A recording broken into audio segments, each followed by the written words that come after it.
بسم الله الرحمن الرحيم الحمد لأهله والصلاة لأهلها أما بعد فأعوذ بالله من الشيطان الرجيم بسم الله الرحمن الرحيم قال الله تعالى قل للمؤمنين يغضوا من أبصارهم ويحفظوا فروجهم وقال تعالى قل للمؤمنات يغضضن من أبصارهن ويحفظن فروجهن صدق الله العظيم۔ محترم ناظرین و سامعین، اللہ تعالیٰ نے دنیا کے ہر انسان کو اپنی عبادت اپنی بندگی کے لیے پیدا کیا ہے، اور اللہ تعالیٰ کی عبادت و بندگی میں دو چیزیں ہیں کہ ایک اللہ تعالیٰ کے احکامات کو، اللہ تعالیٰ کے فرامین کو نبی اکرم صلی اللہ علیہ وسلم کے طریقوں کے مطابق پورا کیا جائے، مانا جائے، اور اللہ تعالیٰ کی نافرمانیوں سے اور نبی اکرم صلی اللہ علیہ وسلم کے طریقوں کے خلاف کرنے سے بچا جائے۔ جو انسان ایسا کرتا ہے وہ دنیا اور آخرت دونوں جہان میں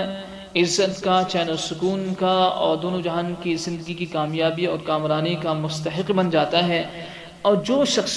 اللہ تعالیٰ کے احکامات کو توڑ دیتا ہے، اللہ تعالیٰ کی نافرمانیوں سے نہیں بچتا، وہ دنیا میں بھی بے سکونی، بے چینی کا شکار ہوتا ہے، اور آخرت میں بھی ہمیشہ ہمیشہ کے عذاب کا مستحق بن جاتا ہے۔ یوں تو میرے بھائیوں، اللہ تعالیٰ کی ہر نافرمانی کا ایک اثر ہے جو انسان کی روحانی زندگی پہ بھی پڑتا ہے اور انسان کی جسمانی زندگی پہ بھی پڑتا ہے۔ روحانی بھی نقصانات ہیں، جسمانی بھی نقصانات ہیں، لیکن ایک گناہ اور ایک نافرمانی ایسی ہے کہ جس کے نقصانات بہت زیادہ ہیں اور دیر پا بھی ہیں۔ وہ گناہ ہے بد نظری، غیر محروموں کو دیکھنا،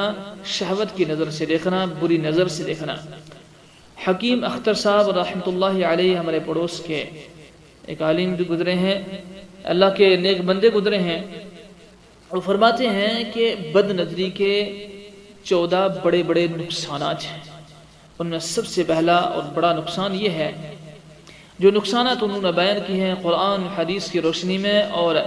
اکابرین امت کے اقوال کی روشنی میں، فرماتے ہیں کہ سب سے بڑا نقصان یہ ہے کہ بد نظری کرنے والا اللہ تعالیٰ کا نافرمان بن جاتا ہے۔ بد نظری نص قطعی سے حرام ہے۔ اللہ تعالیٰ کا ارشاد ہے قل للمؤمنین یغضوا من ابصارہم، اے نبی جی ایمان والے مردوں سے کہہ دیجئے کہ وہ اپنی نظریں نیچی رکھیں، اور دوسری جگہ فرمایا قل للمؤمنات یغضضن من ابصارہن، کہ نبی جی ایمان والی عورتوں سے کہہ دیجئے کہ وہ بھی اپنی نظریں جھکائے رکھیں۔ بد نظری کرنے والا اللہ تعالیٰ کے اس حکم کی خلاف ورزی کرتا ہے اور نص قطعی کی مخالفت کرتا ہے۔ نص قطعی کی مخالفت کرنا یقیناً نافرمانی ہے، لہذا بد نظری کرنے والا اللہ تعالیٰ کا نافرمان ہوا۔ نمبر 2، دوسرا بڑا نقصان، امانت میں خیانت کرنے والا بن جاتا ہے۔ بد نظری کرنے والا اللہ تعالیٰ کی امانت میں خیانت کرتا ہے۔ اللہ تعالیٰ کا ارشاد ہے یعلم خائنۃ الاعین وما تخفی الصدور، کہ اللہ تعالیٰ آنکھوں کی خیانت اور دل کے رازوں کو جانتا ہے، اس سے باخبر ہے۔ لفظ خیانت کا نزول یہ بتا رہا ہے کہ ہم اپنی آنکھ کے مالک نہیں، ہم اپنے کسی بھی عضو کے، ہم اپنے اعضاء میں سے کسی عضو کے مالک نہیں، اسی طریقے سے آنکھ کے مالک بھی نہیں، بلکہ ہم امین ہیں۔ اللہ تعالیٰ نے بطور امانت ہمیں یہ عطا فرمائی ہے۔ امانت کو مالک کی مرضی کے خلاف استعمال کرنا یہ خیانت ہے، لہذا بد نظری کرنے والا خائن ہوا، امانت میں خیانت کرنے والا بن گیا۔ تیسرا نقصان یہ کہ ملعون کے خطاب کا مستحق بن جاتا ہے۔ بد نظری کرنے والا سرور عالم صلی اللہ علیہ وسلم کی لعنت کا مستحق اور مورد بن جاتا ہے۔ مشکات شریف کی روایت ہے، اللہ کے نبی صلی اللہ علیہ وسلم فرماتے ہیں لعن اللہ الناظر والمنظور الیہ، کہ اللہ تعالیٰ ناظر اور منظور دونوں پر لعنت فرمائے، یعنی جو بد نظری کرے اس پر بھی اللہ تعالیٰ کی لعنت ہو کہ وہ اللہ تعالیٰ کی رحمت سے دور ہو جائے، اور جو بد نظری کرنے کے مواقع فراہم کرے، جو بد نظری کرنے کے موقع دے، خود کو پیش کرے، اپنے حسن کو دوسروں کے سامنے پیش کرے، دوسروں کو دیکھنے کے مواقع فراہم کرے، اس پر بھی اللہ تعالیٰ کی لعنت برسے، لہذا بد نظری کرنے والا یہ لعنت کا مستحق بن جاتا ہے۔ چوتھا گناہ کہ چوتھا نقصان یہ ہے کہ بد نظری کرنے والا احمق اور بد عقل مانا جاتا ہے۔ حکیم الحمت حضرت تھانوی رحمۃ اللہ علیہ فرماتے ہیں کہ یوں تو ہر گناہ بد عقلی اور حماقت کی دلیل ہے۔ جو گناہ کرتا ہے دلیل یہ ہے کہ اس کی عقل میں خرابی ہے، کہ اتنے بڑے مالک کو ناراض کر رہا ہے جس کے قبضے میں ہماری زندگی اور موت، ہماری تندرستی اور بیماری، ہماری راحت اور چین سکون، حسن خاتمہ اور سوء خاتمہ ہے، اس اللہ تعالیٰ کو انسان ناراض کر رہا ہے۔ اگر عقل ہوتی تو ہرگز گناہ نہ کرتا، لیکن فرماتے ہیں کہ بد نظری کرنا تو انتہائی درجے کی حماقت کا گناہ ہے، اس لیے کہ بد نظری سے نہ ملنا ہے نہ ملانا ہے، مفت میں اپنے دل کو تڑپانا ہے۔ دیکھنے سے حسن مل تو نہیں جاتا، لیکن صرف دل میں بے چینی اور اضطراب پیدا ہوتا ہے، لہذا یہ انتہائی درجے کی حماقت اور بد عقلی کا کام ہے۔ پانچواں نقصان یہ ہے کہ اللہ تعالیٰ کے غضب اور لعنت کا مستحق بن جاتا ہے۔ بد نظری کرنے والا اللہ تعالیٰ کی لعنت اور غضب کا مستحق بن جاتا ہے، کہ اب اگر کوئی یہ کہے کہ حسینوں کو دیکھنے سے دل کو غم ہوتا ہے، لیکن نظر بچانے سے بھی غم ہوتا ہے، کہ دل میں حسرت رہتی ہے کہ نہ جانے کتنی حسین ہوگی، کتنی خوبصورت ہوگی، کتنا جو ہے اس کا کیسا حسن ہوگا، اس کا جواب یہ ہے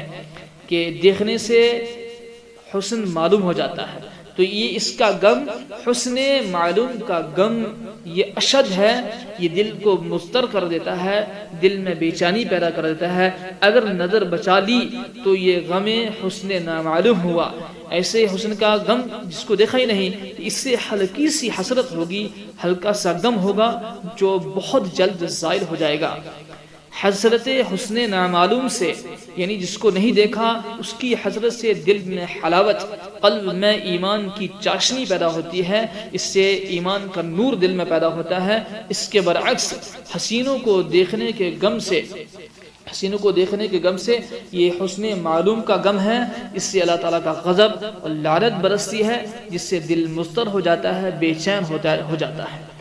چھٹا نقصان یہ ہے کہ بد نظری کرنے سے دل کمزور ہو جاتا ہے، چونکہ بد نظری کرنے والے کے حواس خمسہ اور اعضاء و جوارح، تمام جسم کے اعضاء یہ متحرک ہو جاتے ہیں، اور قلب میں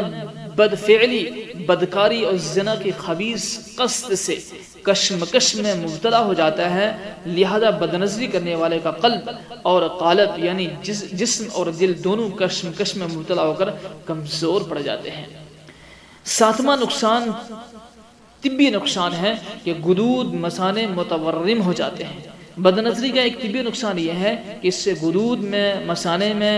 ورم پیدا ہو جاتا ہے، سوجن پیدا ہو جاتی ہے، جس سے بار بار پیشاب آتا ہے، انسان کی کڈنیاں کمزور پڑ جاتی ہیں۔